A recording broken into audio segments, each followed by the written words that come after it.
involved in politics, but when I saw what happened to the Oklahoma Three, I said I knew I had to do something about it. And so here we are about a year later, and we've got all these people looking forward to helping, and I'm so glad. Oh, and a couple of people have asked me about donations. You can write a check and give it to me today, or send it to our website, which is brand new too.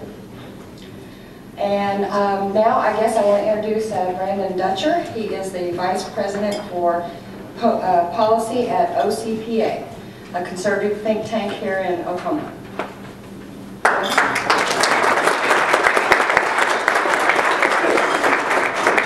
Great turnout. I'm encouraged to see this. I'm going to moderate the first panel. Let me briefly introduce the gentleman on the panel. I won't read the entire bios because you can see that for yourself. But we have Fred Behncke, an associate professor of political science at the University of Iowa. Did I say your name correctly? Thank you.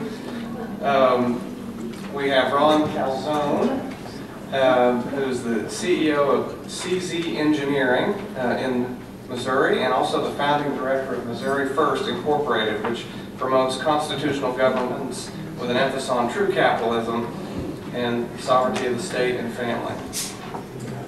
We have Mark Tapscott, Oklahoma native, currently editorial page editor of the Washington Examiner in the nation's capital, and also a blogger, very much a leader in transparency, sort of new media things.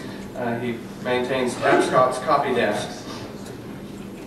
And finally, we have Mr. Dane Waters, who is the founder of the Initiative and Referendum Institute, a nonprofit organization that deals with these issues. So we'll start, I don't know who would like to go first, but I think everyone will get about 15 minutes. 10 to 15, is that right, Paul? 10 to 15, and then we'll open up to questions. Any volunteers? All right.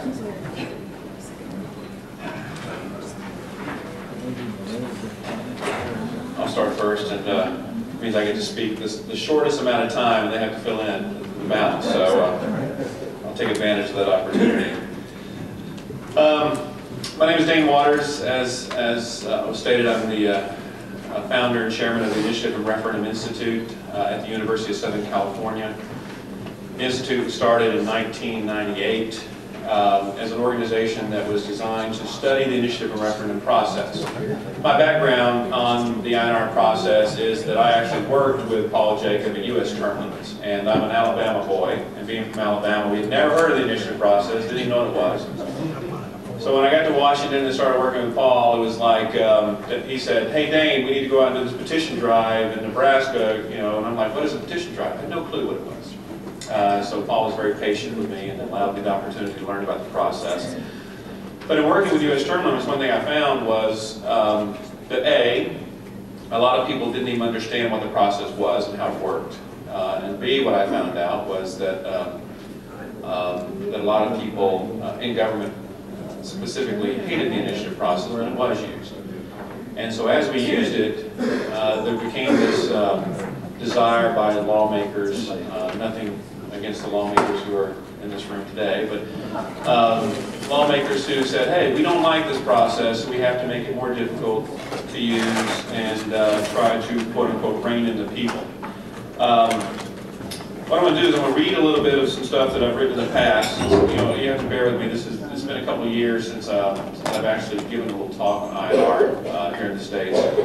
What we've done, the Institute, actually, we're trying to expand. We opened up IRI Europe, where we're studying direct democracy in Europe and how it's being used at the transnational level there. There's talk of a federal constitution or a national constitution for all of Europe, in which we've been pushing to have an INR component in that constitution to allow the protection for the citizens there. And we've also been working in Asia. We have IRI Asia that opened up in Taipei, Taiwan, that we're studying. And there's a lot of advances. In developing countries, it's interesting, a little side note here. In developing countries, you'll see that the people are hungry for true democracy. And while we're in this country, lawmakers are trying to limit the process. You go to countries like Cambodia and Vietnam and even Iraq and Afghanistan, where they're talking about drafting new constitutions, they want the component of direct democracy. They want the component of INR because they see that that is the true piece of a democratic tool that that they can actually exercise. But what I'm going to talk about briefly today is kind of the attacks on the initiative process and what predicated it and what's going on with it. As a matter of shameless self-promotion, there's a book called The Battle Over Citizen Lawmaking here. It's a little dated, but it's an in-depth review of all the assaults and attacks on the initiative process over the last 20 years. But the initiative process, is a tool, as we all know. It's a tool for the citizens to use to rein in an out-of-control government. And as you can imagine, that as you try to rein in an out-of-control government, lawmakers say, hey, wait a second, we don't want to be reined in, okay? We like being out of control, okay? We like doing what we want to do whenever we want to do it. So you people out there trying to stop us, we have to stop you. And so what you've seen over the last, primarily over, I'd say, for the last 20 years, with the ongoing initiatives of term limits, tax limitations, campaign finance reforms, things that actually truly rein in lawmakers, there's been this tremendous backlash. Now, this backlash has been along the lines of some of the most simple changes, things like banning how people are paid. For example, it used to be, let me back and say that paid signature gathering has been around since the beginning of the initiative process. In California, in 1915 and 1916 and 1917, there was this big, huge push of I guess it's the precursor to the modern initiative campaign companies.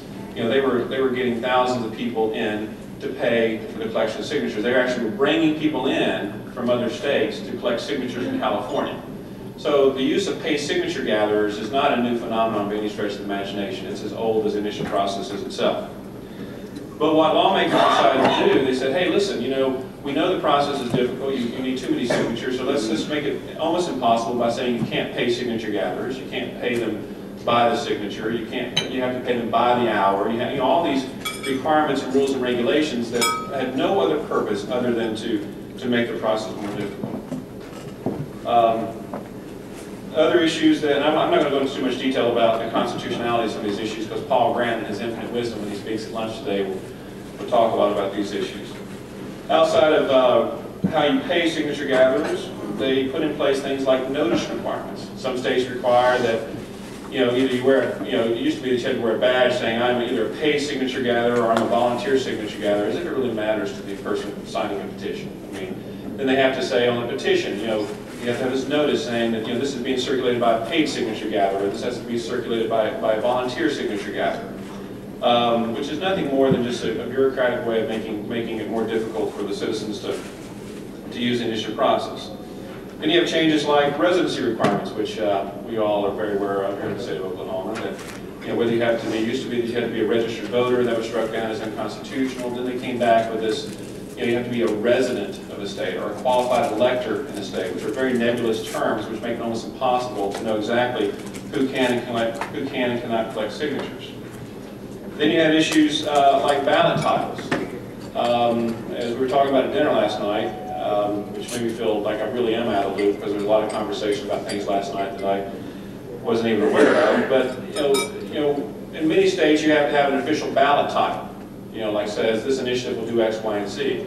Well, sometimes the ballot title is written by the state, sometimes written by the individual or the proponent of the initiative. But what happens is that there's a cyclical, there's a cycle that says that it has a review process and has to be rewritten and rewritten and rewritten. And in several cases, what happens is that when you have a state specifically, like when you have 90 days to collect signatures, we talked about this last night, that the review process for the ballot title can take 30 or 40 or 50 days. That 90-day cycle, so therefore you're left with just a handful of days left to collect signatures.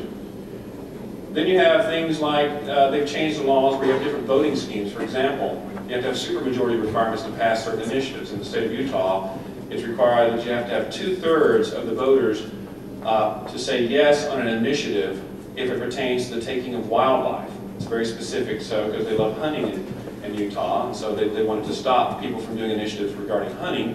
So they put on this new restriction that says you have to have 2/3 of the voters voting yes.